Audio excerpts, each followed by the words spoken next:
OCO. Now this video is about the Africanization of the original peoples of the Americas. Now, oftentimes when we see images of people like, give an example, Edmonia Lewis. Now she's a Chippewa, but they'll say she's a Chippewa and African American. But Chippewa pertains to the American part, but the African part has no tribe, no lineage, no ethnicity. So by default, the term African American can be null and void. So in many cases, when we see things like in my last video with Carrie Elk, she's a whole chunk, right? But it says she's a whole chunk of mixed African American heritage. Now, the American part is whole chunk. The African part is what? What African country? What ethnicity? Zero. So by default, the term African American that's attached to Carrie Elk is null and void. That's all I'm saying. But in this video, we're going to give you, well, I'm going to give you another example of how the original people of the Americas have been Africanized on public record. It's ridiculous. You know what? Check this out. The Africanization of the original people of the Americas, Part 2. In my last video, we dealt with the whole chunks, and those are indigenous people of Wisconsin, Minnesota, Iowa, and Illinois. Now today, we're going to be dealing with the people of the northeastern woodlands, aka the Montauk. Okay? Now, let's get into this.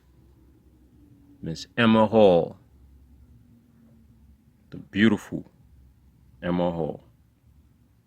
Alright? This is from the New York Heritage Digital Collections. New York Heritage Digital Collections.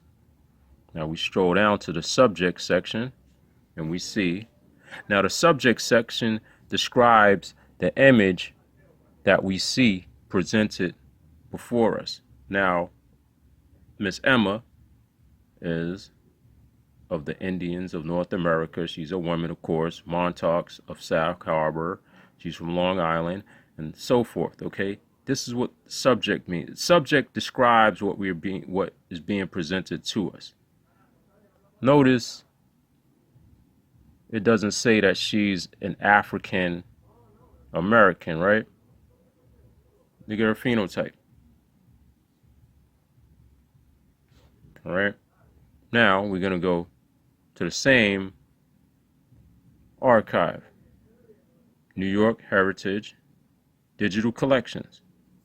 Now, this is an older guy from the Fowler family. He's of the Fowler family member.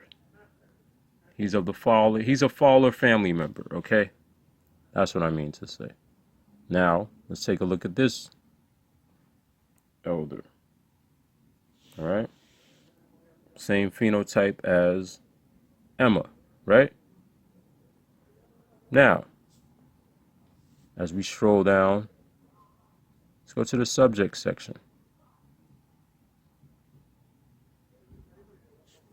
All right, Fowler family. What African Americans? But yet down here it says Indians of North America. Just like here. Indians of North America. But instead of saying African American, her image says Montauk and Sag Harbor. His says Indians of North America, but he's of the Fowler family, and we all know that the Fowler family are Montauk. Right. This is what I mean. This is the Africanization of the original people of the Americas. Meanwhile, he shares the same phenotype as Miss Hall. All right, so now you may say, okay, what if he, maybe he has African ancestry. Okay, all right, let's check out a sister tribe of the Montauk. Since we're going to go there, let's check out a sister tribe, which is Shinnecock. Now, Miss Edna is a Shinnecock full blood.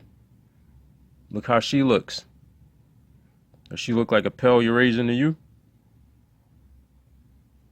Look at her phenotype. She's classified as a full blood, which means, you know what? Let's go check out the definition of full blood, of unmixed ancestry. And usually when people say full blood, they're dealing with the so-called American Indians, whatever tribe Indians. Look, Arapaho Indians.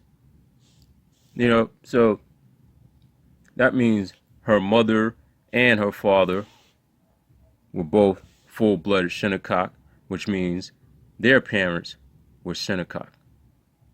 That's what that means. I'm just throwing this extra in here to let you know that the wool is being pulled over people's eyes.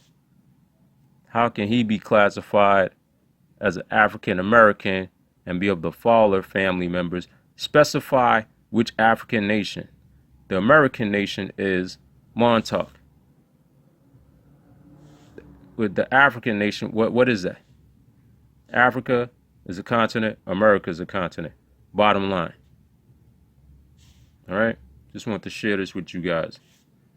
And see you next time.